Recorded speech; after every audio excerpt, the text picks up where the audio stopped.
好彩你又行埋嗰下，如果你唔行埋去，大家都唔會即係識到肥仔衝。唔係，其實我後尾即係好多年之後，或者其實而家都已經成9年前啦。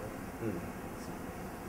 我都諗，其實有好多人，或者我真係俾呢個機會你都唔玩嘅。係。因為真係好核突。嗯。同埋要好唔知醜嘅。嗯。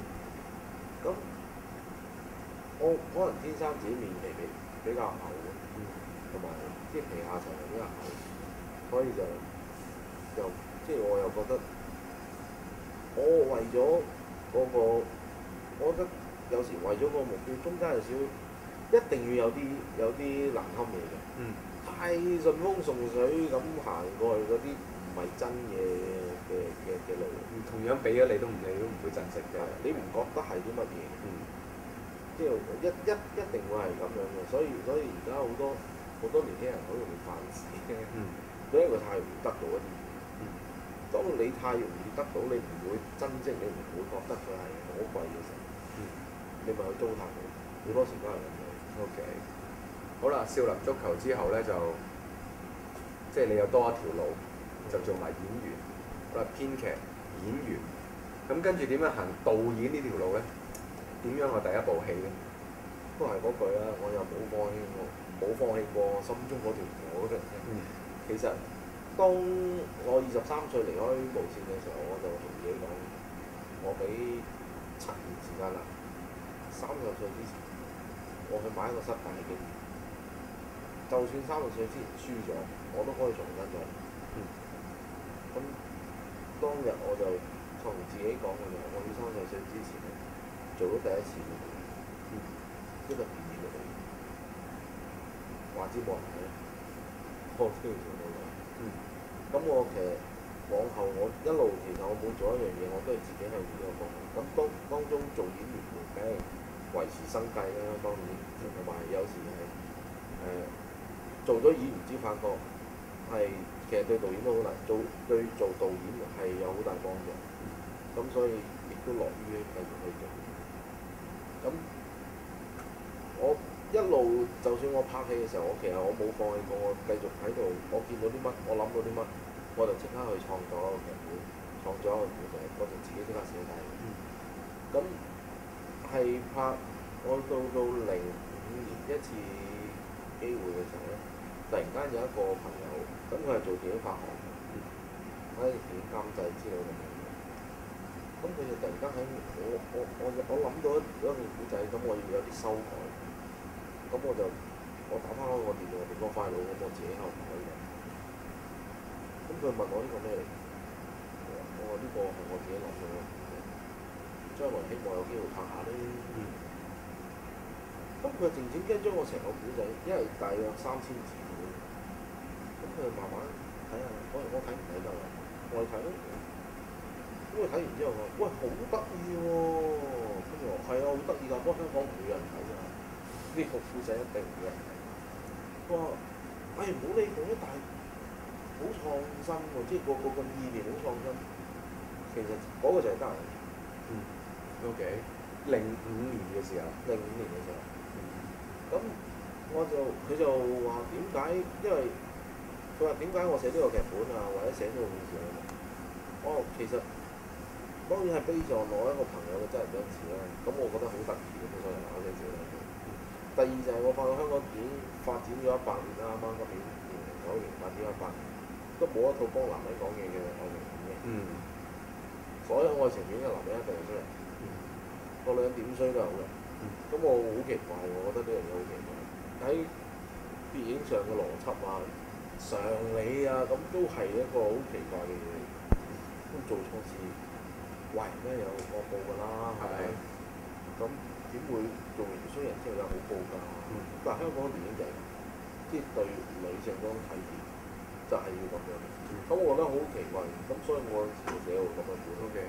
咁突然之間個共鳴感好大喎，側邊好多男人走埋嚟睇下，就幫埋人講下，突然間講好旺啊，好陽氣好盛。咁佢又不如將呢個劇本睇下可唔可以拍得成啦。嗰陣時我仲未諗過話我自己做緊。咁咁過如是一個，因為05年初嘅時候咧，就我去特別做功夫嘅全面宣傳，咁我唔喺香港。咁我記得有一日喺日本咧，我朋友又再打我電話喂，嗰個劇本咧，我冇諗住揾第二個人拍，我覺得拍唔到嗰種咁血痕嘅神髓。喂，叫你拍得唔得啊？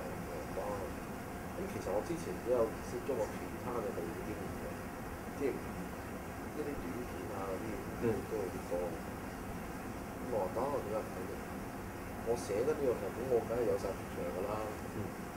佢話喂，但係好少錢喎。哇！你錢多你都冇俾我，但係好錢多你就有望票房。呢個古仔一定冇人睇㗎。我話咁得啦，咁就翻嚟。用咗半年時間寫埋個劇本，跟住就 OK，就係咁樣就做咗你第一次嘅電影，感覺如何？冇走錯嘅，我發覺好第一次做嗰陣時好緊張，因為又冇短嘅時間，得12日半咁樣，都要拍晒。其實作為一個新導演唔好嘅呢，即係而家咁講真係唔好，但係環境所逼冇辦法啦。咁好緊張，好多嘢，好多瑕疵咯，即係發現自己呢度拍嘅時候好多瑕疵，係冇時間可以改正得到，講唔切。咁就自己經驗又唔夠啦，但係就好開心就係好多。可能我人緣幾好，好多人肯幫手，好協助，即係好似阿家棟啊、方力申啊、小龍、方力申，我記得當年就收幾萬蚊嘅，10萬8萬嘅就好抵嘅。而家梗係唔同啦，咁就大家都好幫手，好同心協力啊！啲攝影師啊，個個都完全唔計好知啊，去做我咁樣，咁啊真係好開心。個經驗亦都好好。後尾話翻俾自己聽，嗰一次之後，我係真係中意呢樣嘢，亦都喺因為我拍嘅時候29歲啦，咁就23歲嘅時候去亞洲落，同埋我細個嘅夢想原來都冇錯，我真係好中意呢樣嘢，再一次證實咗呢樣嘢。但係我真係想知點解會有呢一個古仔出現？你係咪真係好深切嘅體會咧？體會。